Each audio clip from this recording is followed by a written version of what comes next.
Hello dear student, welcome to my YouTube channel. आज हम लोग क्लास 9 साइंस का चैप्टर नंबर 2 जिसका नाम है क्या हमारे आसपास के पदार्थ शुद्ध हैं, इसका इंट्रोडक्शन, इसके बारे में जानते हैं। जैसे पहली हमारी हेडिंग है पदार्थ। कोई वस्तु जो स्थान घेरती है तथा जिसका एक निश्चित द्रव्यमान पदार्थ कहलाता है। ठीक है, मतलब कोई वस्तु जो स्थान घेरती है, ठीक है, मतलब जगह घेरती है और जिसका कुछ भार है यानी वजन है, वो हमारी पदार्थ है। पदार्थ हमारी तीन अवस्थाएं होती हैं: ठोस, द्रव, गैस। ठोस, द्रव, गैस को मैं आपको पहले चैप्टर में बता चुका हूँ क्या होता है।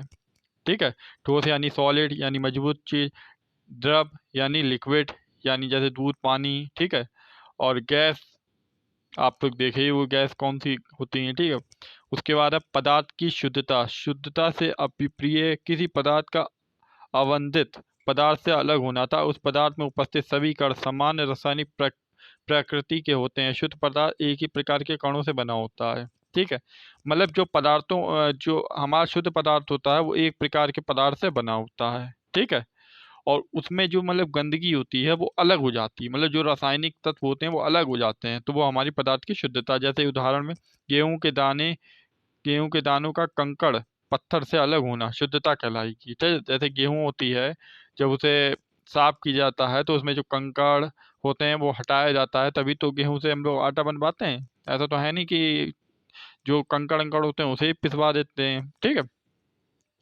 अच्छा, पदार्थ में हमारे दो टाइप होते हैं। पहला शुद्ध पदार्थ, दूसरा मिश्रण। शुद्ध पदार्थ जो एक ही पदार्थ से मिलकर बना होता है। ठीक है, मिश्रण दो या दो से अधिक। ठीक है, शुद्ध पदार्थ यानी एक एक पदार्थ से मिलकर बना हुआ।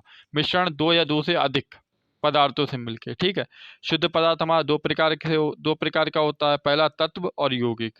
ठीक है, शुद्ध पदार्थ हमारा दो प्रकार का होता है, पहला तत्व, दूसरा यौगिक। और मिश्रण भी हमारा दो प्रकार का होता है, समांगी, विषमांगी। समांगी और विषमांगी क्या होते हैं, आगे इन्हें हम पढ़ेंगे।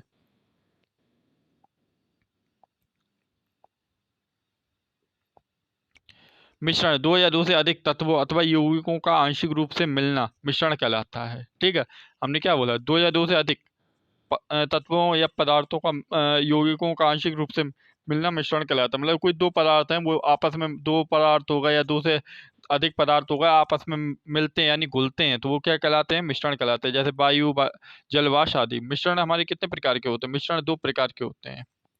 मिश्रण दो प्रकार के होते हैं, पहला होता है आपका समांगी मिश्रण, दूसरा होता है विषमांगी मिश्रण। समांगी क्या होता है, विषमांगी क्या होता, देखते हैं। जैसे समांगी मिश्रण में क्या है बेटा, वह मिश्रण जिसमें पदार्थ के कण एक दूसरे में पूर्ण रूप से मिश्रित होते हैं एवं किसी एक पदार्थ को दूसरे पदार्थ से अलग करना असंभव होता, मिश्रण कहलाता है। मिश्रण एक अपघटन समान होता है। मिश्रण बेटा वो होता है, जैसे मान लीजिए कोई एक पदार्थ है, वो दूसरे पदार्थ में पूरी तरह घुल जाता है, पूरी तरह घुल जाता है। मिश्रण वो वह पदार्थ है जो कहते हैं, मतलब दूसरे पदार्थ में पूरी तरह मिल जाता है। ठीक है, उसे अलग करना असंभव है। जैसे एक उदाहरण से समझते हैं हम लोग, जल में शर्करा यानी चीनी का मिश्रण। ठीक है, अब ये बताइए, अगर आप पानी में चीनी को घोलेंगे, ठीक है, तो वो पूरी तरह चीनी उसमें घुल जाती है। ठीक है, लेकिन आप ये कहें कि हम पानी से चीनी दोबारा निकाल लें, तो क्या आप निकाल सकते हैं, नहीं ना।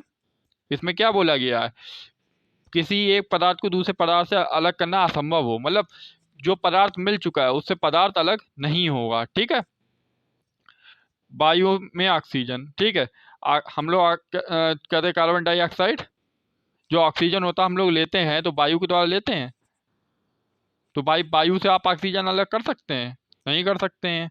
दूसरा है हमारा विषमांगी। वह मिश्रण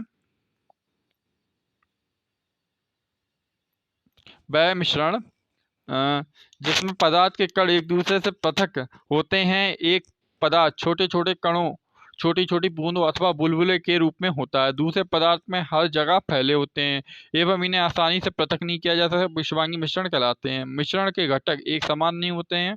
ठीक है, अब जैसे विषमांगी मतलब जो पूरी तरह पदार्थ में मिलता नहीं है, पूरी तरह मतलब दूसरे पदार्थ में मिलता नहीं। जैसे उदाहरण में जल में तेल का मिश्रण, आप पानी लीजिए और उसमें जल डाल दीजिए, वो सॉरी पानी लीजिए उसमें तेल डाल दीजिए, तो आप देखेंगे तेल ऊपर ऊपर तैरेगा। ठीक है, एक बबल के रूप में या फिर एक गोले, एक सर्कल बन जाएगा, लेकिन वो पूरी तरह पानी मिलेगा नहीं। ठीक है, जल में रेत का मिश्रण, आप पानी लीजिए, उसमें मिट्टी डाल दीजिए, उसे घोल लीजिए, तो मिट्टी क्या होगी, नीचे बैठ जाएगी, पूरी तरह घुलेगी नहीं जल में। ठीक है, तो ये हमारा क्या कहलाता है, विषवांगी मिश्रण कहलाता है। अच्छा बेटा, देखो, साइंस की सबसे इंपॉर्टेंट चीज होती है अंतर। अंतर से क्वेश्चन बनता है, चाहे वो किसी का भी अंतर हो सकता है। जैसे इसमें दिया गया समांगी और विषमांगी मिश्रण। ठीक है, तो अंतर तो बेटा 100% याद करके जाइए। अंतर फंसता ही बहुत है, जो अंतर होता है बहुत फंसता है। जैसे इसका संगठन एक समान होता है, इसका संगठन एक समान नहीं होता है। इस मिश्रण में पदार्थ के कण एक दूसरे में पूर्ण रूप से मिश्रित होते हैं, मतलब एक दूसरे में पूर्ण रूप से मिल जाते हैं। इसमें एक दूसरे पदार्थ नहीं मिलते हैं, एक दूसरे पृथक होते हैं। ठीक है, इनके अवयवों को आसानी से देखना संभव नहीं है, इनके अवयवों को प्रायः देखा जा सकता है। जैसे हमने आपको पानी और तेल का बताया विषवांगी में, तो आप पानी में तेल की बूंद डालोगे तो ऊपर ऊपर तैरेगी, तो वो आपको साफ साफ दिखाई देगी। ठीक है, नेक्स्ट पेज पे चलते हैं।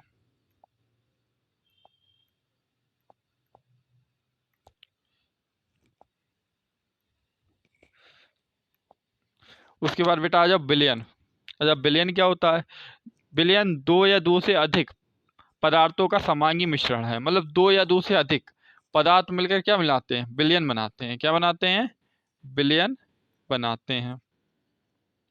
जैसे नींबू पानी, सोडा जल, टिक्चर, आयोडीन। ठीक है, ये हमारे किसके उदाहरण है, ये हमारे बिलियन के उदाहरण है। बिलियन भी अच्छा देखिए दो प्रकार का होता है, एक होता है विलय, एक होता है विलायक। विलय जिसमें घुलनशील पदार्थ, यानी जो चीज घुल जाती है, जैसे चीनी हमारी घुलनशील है, पानी में डालो घुल जाएगी। ठीक है, विलायक जिसमें पदार्थ जिसमें घुलता है, ठीक है, यानी पानी। ठीक है, विलेय यानी घुलनशील पदार्थ, मतलब कोई भी ऐसी चीज है जो घुलनशील है, यानी पानी या किसी चीज में घुल सकती है, वो हमारी विलय कहलाती है। विलायक यानी पानी जिसमें पदार्थ घोला जाता है। विलायक क्या होता है, जिसमें पदार्थ घोला जाता है, ये हमारा विलायक है। अतः विलयन विलय एवं विलायक से मिलकर बना होता है। अच्छा, विलयन की सांद्रता, किसी विलयन की इकाई आयतन में विलय पदार्थ की उपस्थित मात्रा को विलयन की सांद्रता कहते हैं। किसी विलयन के इकाई आयतन में, ठीक है, मतलब आयतन यानी उसका जो क्षेत्र है, उसमें विलय पदार्थ की उपस्थित मात्रा को, मतलब कितना विलय है, विलय पदार्थ जो मैंने आपको बताया जो घोला जाता है, ठीक है, उपस्थित मात्रा को विलयन की सांद्रता कहते हैं। उसके बाद सतत विलयन, वह विलयन जिसमें दिए गए निश्चित ताप पर विलय पदार्थ जब और अधिक नहीं घुलता, तो ऐसे पदार्थ को सतत विलयन कहते हैं। वह विलयन जिसमें दिए गए निश्चित ताप पर विलय पदार्थ जब और अधिक नहीं घुलता। ठीक है, जैसे मान लो पानी है, ठीक है, पानी का एक नॉर्मल टेम्परेचर पे आप चीनी घोलोगे तभी वो घुलेगी। अगर आप कहो कि नहीं मैं ठंडे पानी में चीनी घोल दूं, तो चीनी नहीं घुलेगी। ठीक है, यदि एक विलयन में विलय पदार्थ की मात्रा असत्य घुलने की क्षमता से कम हो, तो विलयन क्या असत्य, मतलब कोई पदार्थ है, ठीक है, वो उसमें कहते हैं कोई पदार्थ को अगर हम घोल रहे हैं और वो नहीं घुलता है, तो वो क्या कहलाता है, असत्व विलयन। अतिसत्व विलयन क्या होता है, यदि किसी विलयन में विलय पदार्थ की मात्रा सतत स्तर से अधिक हो, तो इसे असत्व विलयन कहते हैं। याद कर लीजिए, इंपॉर्टेंट नहीं है डेफिनेशन इतनी।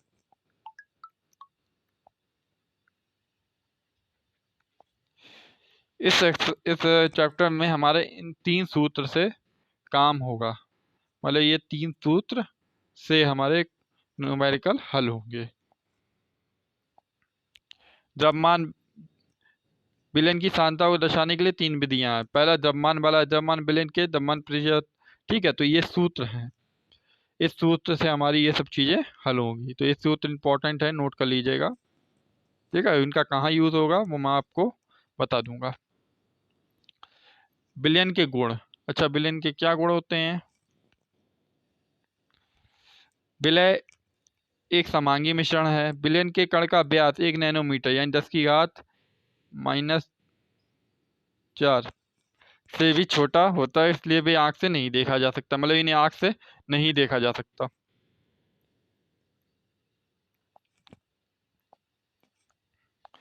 अपने छोटे आकार के कारण विलय के कण गुजर रही प्रकाश की किरण को फैलाते नहीं हैं, इसलिए विलयन में प्रकाश का मार्ग दिखाई नहीं देता। ठीक है। विलयन स्थायी होता है। छानने की विधि के द्वारा विलय के कणों को विलयन से पृथक नहीं किया जा सकता, मतलब इन्हें छान के अलग नहीं किया जा सकता। ठीक है। विलयन बराबर विलायक प्लस विलय, ये एक तरह का सूत्र है।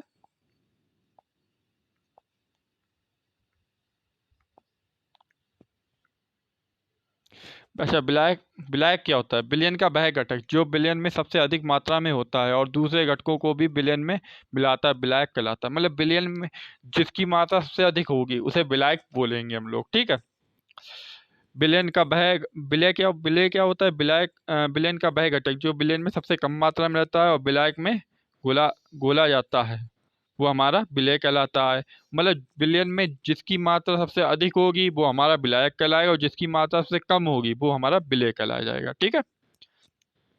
सांद्रता किसी मिश्रण में इकाई आयतन में उपस्थित किसी पदार्थ की विशेष मात्रा होती है। सांद्रता यानी एक मात्रा। ठीक है। एक निश्चित मात्रा कह सकते हैं आप। ठीक है, वो हमारी सांद्रता कहलाती है। निलंबन क्या होता है? विषमांगी घोल को ठोस द्रव में परिक्षेपित हो जाता है, निलंबन कहलाता है। जैसे आप चीनी देखेंगे वो हमारी ठोस होती है, अब वो क्या होती है? द्रव में परिक्षेपित यानी द्रव में मिलती है, तो वो हमारा क्या कहलाएगा? निलंबन कहलाएगा। निलंबन एक विषमांगी मिश्रण है जिसमें विलय पदार्थ कण नहीं घुलते नहीं है बल्कि माध्यम की संपृष्टि से निलंबन रहते हैं। निलंबन का आंखों से देखे जा सकते हैं। आप चीनी का उदाहरण छोड़िए, चीनी का उदाहरण इसमें काम नहीं करे। आप नमक ले लीजिए, नमक भी हमारा कैसा होता है? सॉलिड होता है।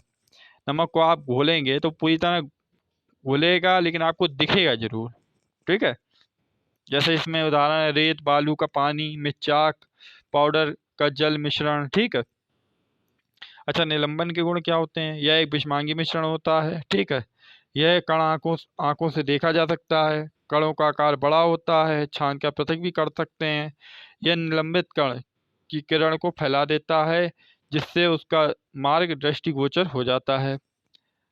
अस्थायी विलय कण नीचे बैठ जाते हैं। जैसे मिट्टी आप बोलेंगे तो जो उसके कण होते हैं मिट्टी के वो नीचे बैठ जाएगा पानी में। पारवासी होते हैं यानी देख सकते हैं।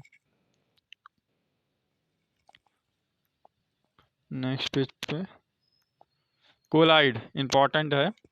समांगी तथा विषमांगी मिश्रणों के बीच बीच के गुण वाला एक मिश्रण जिसके कण विलयन के रूप में फैले होते हैं कोलाइड विलयन कहलाता है। कोलाइड के कण निलंबन की अपेक्षा कणों का आकार छोटा होने के कारण यह मिश्रण समांगी प्रतीत होता है, लेकिन वास्तविक में यह विलयन विषमांगी होता है।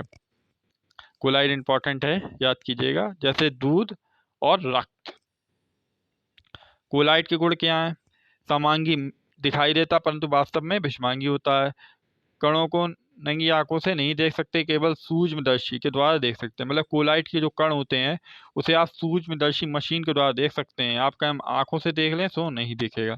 कणों का आकार वास्तविक से बड़ा किंतु निलंबन से छोटा होता है। छानकर पृथक नहीं कर सकते।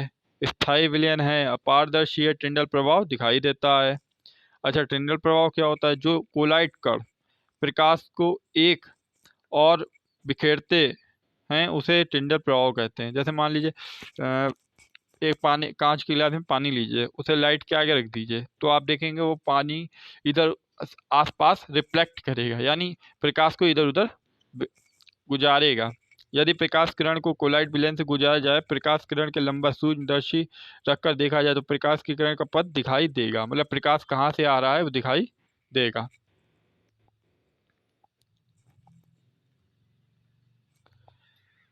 उसके बाद बेटा देखो, हमने अंतर इज वेरी इंपॉर्टेंट। ठीक है। ये अंतर आप निलंबन और क्लोराइड कोई भी अंतर एक आ सकता है, आपसे पूछा था कोई भी अंतर इस चैप्टर से पूछा जाएगा और अंतर ही इंपॉर्टेंट है। आएगा तो आएगा 100% 9th क्लास में। ठीक है। निलंबन विलय विलय कणों का आकार बड़ा होता है। विलय कणों का आकार निलंबन कणों से छोटा होता है। अस्थायी विलयन होता है निलंबन, और कोलाइड हमारा स्थायी विलयन होता है।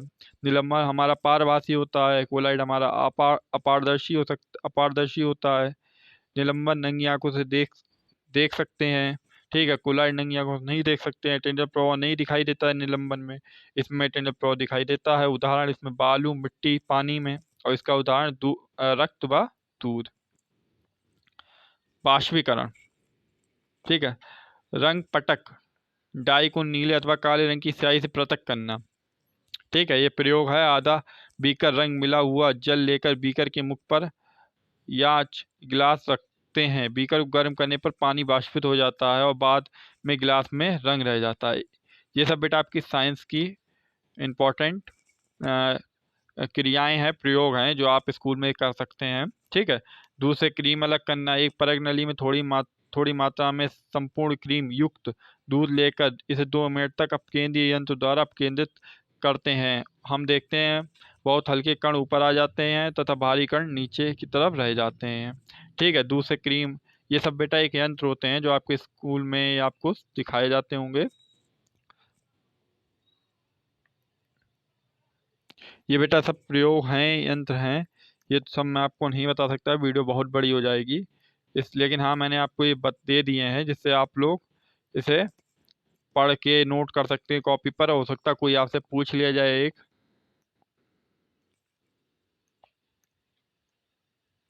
ठीक है। क्रोमेटोग्राफी, डाई से रंगों का पृथक करना, प्राकृतिक रंगों से पिगमेंट को पृथक करना, रक्त से नशीले पदार्थों को अलग करना। जैसे कोई नशा वशा करता है तो रक्त से पदार्थों को नशीले पदार्थों को अलग करने के लिए हमें क्रोमेटोग्राफी का यूज़ किया जाता है। आसवन विधि,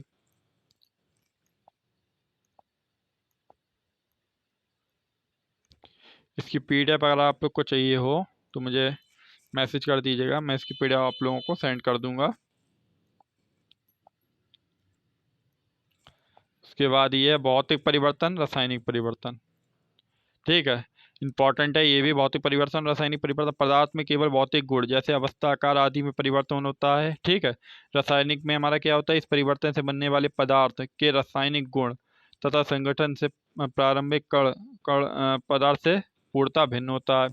यह परिवर्तन अस्थायी होता है, यह परिवर्तन स्थायी होता है। इसमें नए पदार्थ का निर्माण नहीं होता है, इसमें नए पदार्थ का निर्माण होता है।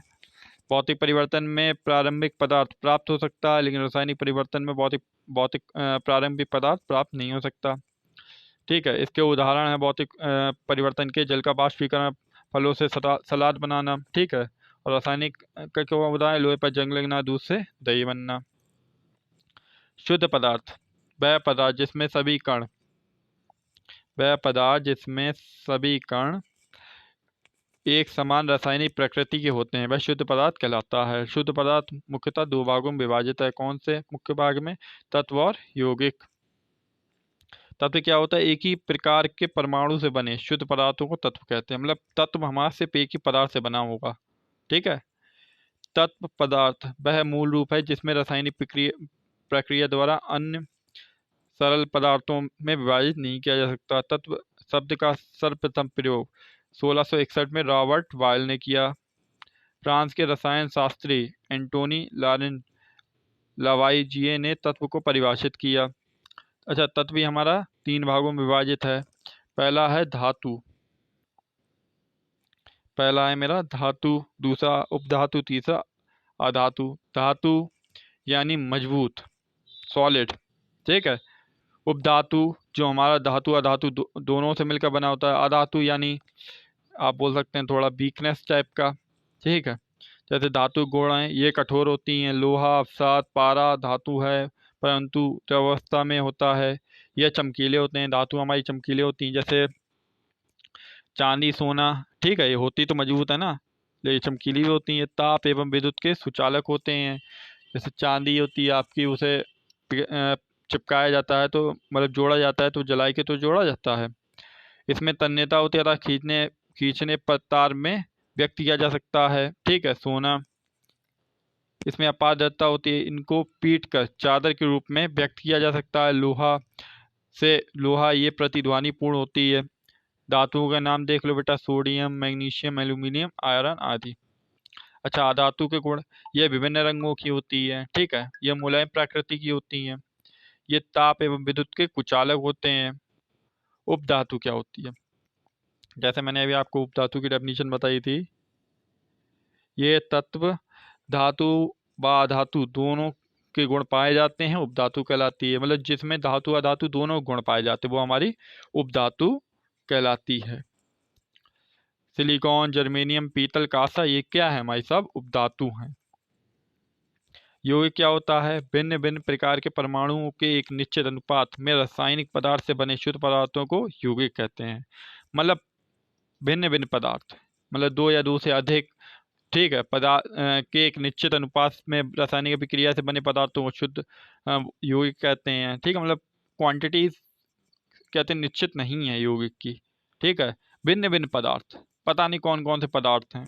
ठीक है, बहुत सारे पदार्थों से मिलकर हमारा यौगिक बनता है। और देखें और कुछ है? और तो कुछ है नहीं इस चैप्टर में। ठीक है, पूरा मैंने आपको इस चैप्टर करा दिया। इस चैप्टर के जो न्यूमेरिकल हैं, क्वेश्चन आंसर है, वो मैं आपको इसके पार्ट 2 में करा दूंगा। तब तक के लिए बाय, मिलते हैं फिर नेक्स्ट वीडियो में। और अगर इसकी आपको पीडीएफ चाहिए हो तो आप लोग मुझे व्हाट्सएप पे या कमेंट सेक्शन पे बोल दीजिएगा, मैं इसकी पीडीएफ, इस पूरे नोट्स, इसकी पूरी पीडीएफ आपको प्रोवाइड कर दूंगा। जो मेरे ये नोट्स बने हैं बहुत आपके काम आएंगे। ठीक है।